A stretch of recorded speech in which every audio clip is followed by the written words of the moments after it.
Here with Coach Kiracofe. It is again the Sean Kiracofe Show. It's time. Welcome back, folks. Coach, talk to me about last week. Obviously, the big win over Abilene. Another very impressive performance in that one. And then and we talked about it after the match Saturday. Knew going into Stephen F. was going to be a tough one, but overall thoughts on those before we kind of get into some specifics. ACU was fun. Everyone got involved, did a lot of good things, had a great crowd, and I think we made it an entertaining match. Even though it was a quick one, I think everyone enjoyed themselves as they came out there. I know the girls had a good time playing that one,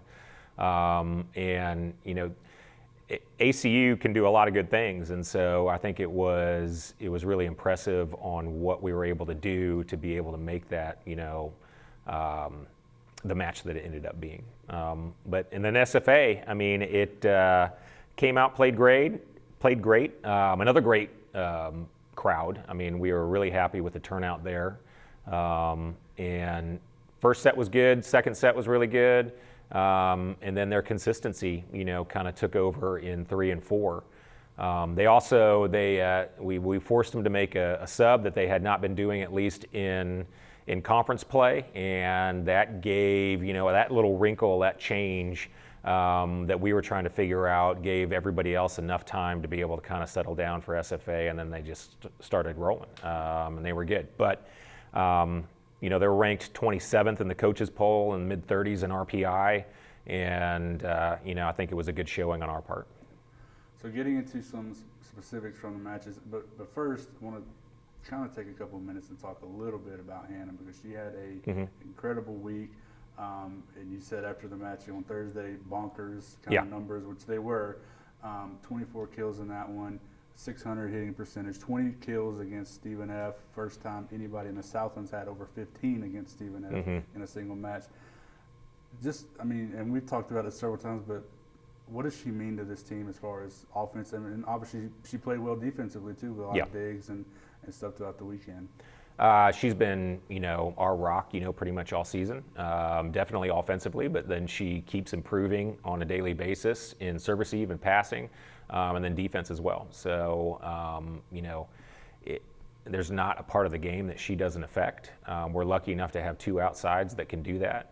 Not everybody is that lucky, but offensively, she could just take over a match. Obviously at ACU, there wasn't anything that she touched that she wasn't going to do something good with, and it was pretty crazy. And then to be able to step up in the biggest moment against SFA, best blocking team in the conference, one of the better defensive teams as far as digging, and to still just find ways to score in good situations, bad situations, and just, had a great match. When she's having a match like she did against ACU, do you just sit on the bench and just kind of shake your head and like, just go do what you do? Just give her the ball. Yeah. Just give her the ball. Yeah. All right, so looking specifically at the Stephen F. match, there was a lot of good stuff from ACU, obviously, but what do you take away from that match as we move into the last 6 matches here before the tournament that say, hey, this is what we did really well, let's focus in and keep that going? I'm really happy. Obviously losing is frustrating, but to know that we can stand toe-to-toe with them, and then we see them again and have that belief that we're going to win the match. That's a great thing to take away from that match. There's definitely some things on film where we can make some adjustments and defend some things better. That, like I said, we had the sub on the outside, and that just provided a little bit of a different wrinkle that I think, had we slowed her down a little bit early right from the start, or, a couple times where she just banged away in the block and it ended up, going her way, basically. If that goes our way, I think that changes the match, in a big way. It doesn't allow, like I said, everybody else to kind of settle down and start doing what they're used to doing. And so, there's definitely some things to where I think we would, we'll have a different mindset going back into a next matchup, and an idea of how to stop some things that started to present themselves later in 3 and 4. First loss in a while, since September, really. We talked about last week how the confidence level of the team was at probably its highest point of the year. I assume it didn't take much of a drop despite the loss Saturday. Yeah, I mean, losing sucks. Yeah. I mean, it just does. But we've had a great run up to this point. Who we lost to, there's no shame in that at all.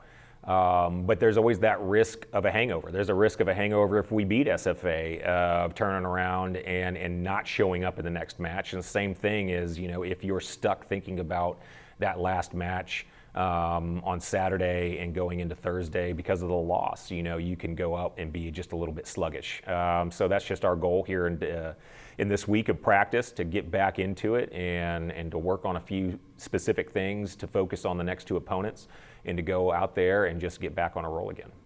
So talk about those coming up. Trip to New Orleans, trip to Nicholls this week down in Thibodaux. New Orleans, both teams really in that clog of teams there towards the bottom of the conference, especially as we're getting closer to the tournament time. These are very important matches for them, obviously, as they for us. But talk about those two specifically, starting with New Orleans, one of the better blocking teams in the conference as well. So what do they present? Both teams are kind of fighting for their lives right now to be able to get into the tournament. 'Cause like you said, there's a big clump of teams right there in the middle that are all fighting for those last few spots and those middle spots. I mean, there's a huge range of where they could end up in the tournament.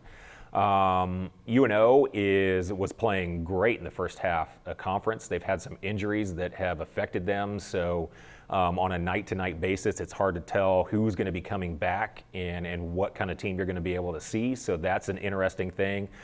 They play on Tuesday, and it's going to be very interesting to see who they have out there and adjustments that they're trying to make, because they've lost a few here lately that they probably didn't think that they were going to lose just a few weeks ago. And then Nicholls is much improved. They're a big surprise team, along with Southeastern. They've got a lot of consistency that they did not have last year that is going to be, potentially troublesome on the road on Saturday. Last thing, I wanted to spend a little time. We talked about Hannah earlier. You mentioned Lex when you were talking about her, that second outside that's, not a lot of teams have. She has an opportunity, and barring some craziness, will get to 1,000 digs on Thursday. She only needs 3 at this point to get there. Talk about her. I mean, interesting career here. Really played very well this season, and I know you needed that and wanted that from her. But to see her get to 1,000 and potentially another milestone at the end of the year, I know you got to be really proud of what she's done. Yeah, just the consistency, and that's just what she has meant to us, for her 4 years here. So I'm happy that she's going to be able to get to that, and it just proves something in a very specific way of what she means to us here for the last 4 years. All right, Coach. Well, again, good luck this week, I guess. Two more matches, two road matches. 2 of the next 4 are on the road before we wrap up the season here at Prather last weekend. And we'll talk to you again soon. All right, thanks.